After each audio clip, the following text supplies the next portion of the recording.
And welcome back to part 2 of Chain of Memories. Now, I was asked a question if I was covering both Sora and Riku's story in this playthrough. And to answer that question... Yeah, and he copped out. and to answer that question, I am only going to be covering Sora's story for the time being because by the time that all these parts get uploaded onto YouTube, it's probably going to reach around May, and I do want to get into LA really? more. Oh. Yeah. The game is a pretty long game. Yeah. Really? I didn't think it was that long. Well, at least for me, a lot of the length is because of grinding. Well, yeah, and I do cut out the grinding in this. This is why it's post-commentary. Because I cut off all the unnecessary grinding. So, yeah. the only time you'll be seeing... I know there's a boss later on that I made a mistake. I defeated the boss beforehand. I'm like, okay, I want to do something simple. Wow. So I loaded up Winnie the Pooh. Mm-hmm. And once I got to the end of it, the fact I didn't level grind sort of came and Wait a second. bit me in the backside. Wait. This is... What? Yes. This is... Instance battles? Yes. Pretty much. Yes. No! Yep. It is instant battles, which is why I cut out most of... Because the only time we'll be able to see battles is if we see a new Heartless, or if we're going against a boss. That's pretty much it. Or if I level up. Damn it. Or if I level up. Oh. You're ripping me off. That's the same thing I did for Thousand Year Door. Of course, to be fair, I was ripping off every other Let's Player I know. That's like... I have not been able to seriously play almost any instance battle RPG for the longest time. Mm-hmm. I can't take it anymore. After years of playing Skies of Arcadia and Paper Mario Thousand Year Door and Tales of Symphonia, still very good games. But after playing, I had multiple files in Skies of Arcadia that were over 40 hours each. Oh, yeah. And then I had multiple files on Tales of Symphonia that easily reached well beyond 40 hours. Mm-hmm. Yeah. And then don't even get me started on Paper Mario Thousand Year Door. We've been there. So, yeah, after playing both of those, all three of those games kind of frequently on the GameCube for a long time, I was about fucking done. Yeah. Okay. That means me with a question for you, Evan. Yeah. How do you feel about games like Final Fantasy VII? Just an example off the top of my head. It's still instance, it's instance, but it's turn-based. So yeah. Well, that's maybe the only difference I could think of, so I was keeping poking. Huh? What did you say? I was saying this, but the only difference I could think of between Tales of Symphonia and all the turn-based games, so... Turn-based, hack and slash, it doesn't matter. Instance battles got old after a while.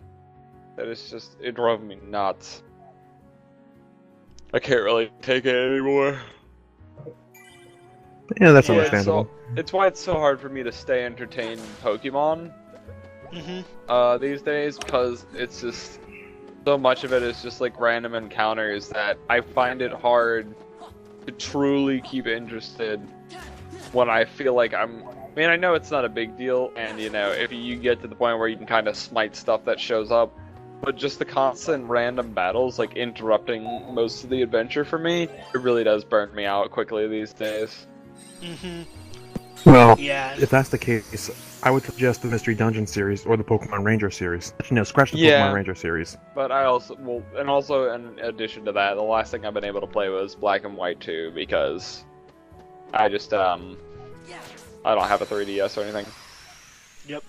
So. Yeah. Well, I know for the Mystery Dungeon, the quote-unquote instant battles, I guess you could call them. They don't change screens like this. It's you walk into the Pokemon, you smack them around with your attacks, and you continue walking. Or they smack you around. It depends on how things go. Yep. Stories are good, specifically from the second set of the Mystery Dungeon set on. First game set definitely had the first game-itis, but it's forgivable. So, I have to step in for a bit here because if you happen to run out of cards in your deck, you can reload them, but each time you reload, it takes a while to load them back. A while. Yep. Basically, each time he has to reload, card break because you can see that little black card there. That means he's got to do it. It starts off as 1. He's got to fill it once. The more numbers on it, the more times he's got to fill the card. And the max number is 3. And yeah, card breaks. That's basically the defense. Like, if your enemy plays like a lower number card, you can break that card with a higher card or 0 card. 0 cards are very useful in this game. So I recommend though waiting. What's the deal with the numbers on the Keyblade cards? That's the number represent. Yeah, that's basically the number that's played. Like, for example, if I played a 4 card, like a card with a 4 on it, the enemy can break that with a 5 or higher. Interesting. Mm-hmm. Yeah. As I was saying, the 0 cards are the weird ones. Yep. Wow. They can break any attack, but any attack can break them. Yep. My preferred strategy with the 0 cards is if say you're fighting a boss. Mm-hmm. Bosses, in my experience, use the slights all the time. Yep. So, if you're fighting one of those bosses, save your 0 cards. And the moment they pull that slide out, hit it with a 0, and then wail the heck out of them. Yeah. Oh, man. And you can't play a slight, or you can't play, a slight unless you have 3 cards. Like, okay, this is how slight works. Depending on the type of cards you have to hold 3 and then play it out. However, the first card used in your deck disappears. You cannot reload them back into your deck. The first card used in the slight, not in the deck. Yeah. The first card used in the slide. Yeah, one of my favorite moments from the GBA version. Is I was fighting one of the bosses, and he kept using these massively powerful slights. Mm-hmm. And obviously, I kept throwing 0s at it. Well, I noticed him loading up to do another slight. Okay, prep my 0. And then he just kept reloading his deck. He couldn't find the card he needed for the last part of the slight.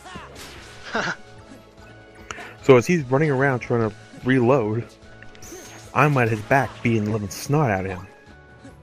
Yeah, and I gotta step in here again because the most painful part about battling these Heartless, if you notice those blue gems that are popping out, that's your experience. You have to run around and collect them. Because they can disappear. Yeah. Well, at least you're, leveling up a bit. Yep. Now, like I said, you can learn a slide, upgrade your HP or your CP. HP is pretty self-explanatory. HP increases your health, no doubt. CP increases your... how many cards you have in the deck? Yes, pretty much. Increases basically, your card each points. card comes with its own value. Yep. And the more CP you have, the more cards you can put in your deck. Oh my god. It's cubed rooms. Yes, it is. Oh god. Yes, it is. Why? Because the game apparently hates you, Evan. Oh, so much agony. It reminds me of Odin Sphere. Hey! I like Odin Sphere. Okay, look, son. Beating that game as a kid was one of the most painful things I ever fucking did. I'm not Great denying game, it as a but, pain in the goddamn. backside, but... Now, What the hell do you have to do here? alrighty. He has to choose a card that is red, like most of those Heartless, no, any card basically. Yeah. That is meets the level requirement. Yep.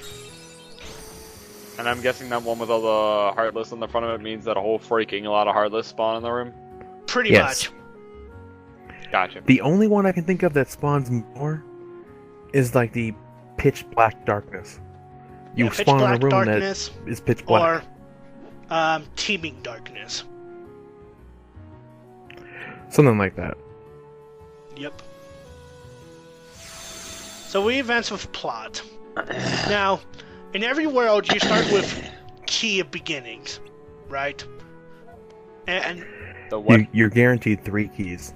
Yep. Now, the objective in each world is to find these rooms, progress with story, and then exit out of world. Pretty self-explanatory.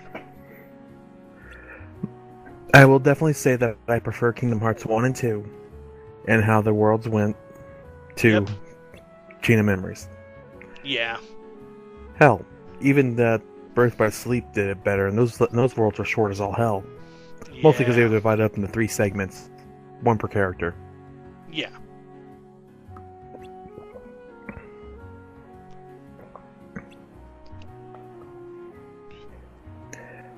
Oh, it's Traverse now.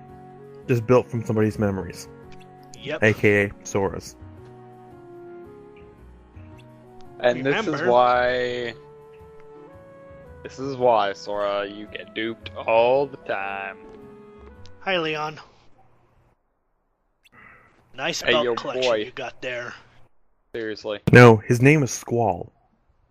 Well, he's known as Leon in the Kingdom Hearts games. Final Beltasy.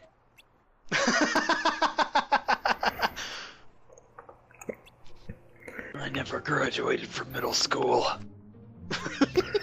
I don't think he ever graduated from combat school. I don't believe so. I've never... To be honest with you, I've played bits and pieces of Final Fantasy VIII, so I don't know the entire story of it. I don't even know your names. I'm too cool for that. Okay, Look I can actually believe that he never spiky hair finished high school. Canonically, he's only 17. Wait, what? He's 17? Yes, the form we're seeing here, he is 17. He's 17 years old. My god, I'm angsty as hell. Well, if you go by the fanfare that he's dead for most of his game, yeah. Oh, God. But yeah, so a screwy plot twist will be unveiled in this world. Like, hey, I don't know you, but somehow I am remembering things. This explains this game explains why all of a sudden, or why one of the Final Fantasy characters, when you end up in Hollow Bastion, says, "Hey, I thought you'd come back soon. Why is that? Because all of a sudden, we all remembered you." Yeah. Pretty Hi, much. I'm a 12-year-old girl and I need to put on some appropriate clothes. Meet Yuffie. Oh, hey, Yuffie. Who needs to put on appropriate clothes for a 12-year-old girl? Like, literally, she's half the size of Leon. How old could she be? Checking now. Yeah, they do have ages in the journal log. But, yeah. So, it seems that Leon is remembering things, and according to Yuffie, Aerith was onto something. So...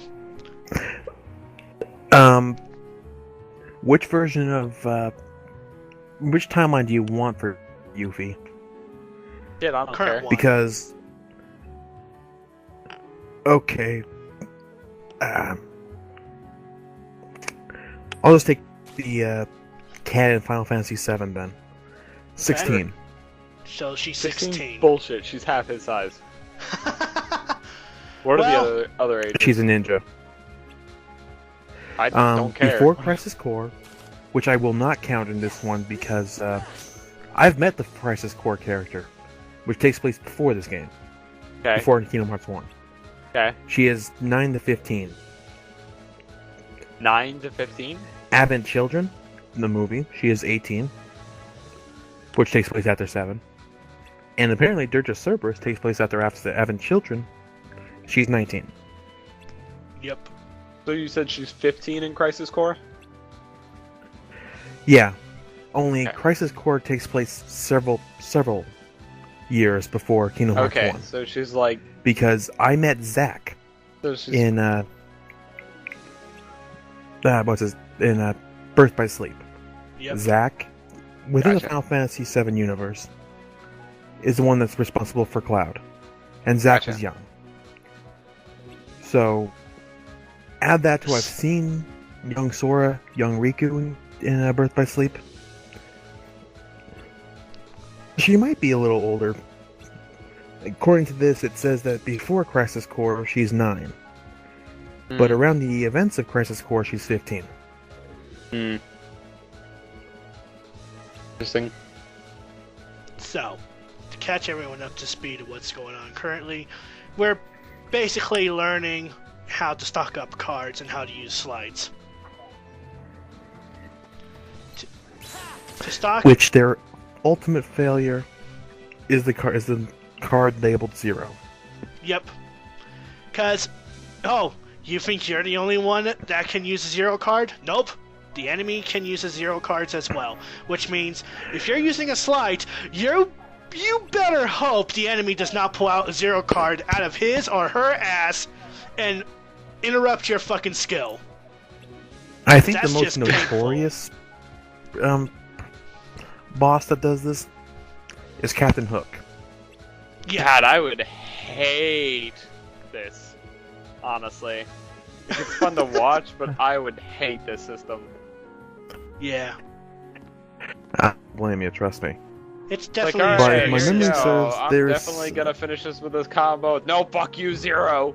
Pretty much. Like, why? Yeah, but as I was saying, if my memory serves, Captain Hook has 2 abilities. I don't recall what one of them was, but the second one turns all his cards for a short time into 0 cards. He just found Symbol lying around. Casual. Yep. Chilling. To be fair, Summons... that's not much different than how you snagged him in the first game. Yeah. He's not summoned, he's known as a spell.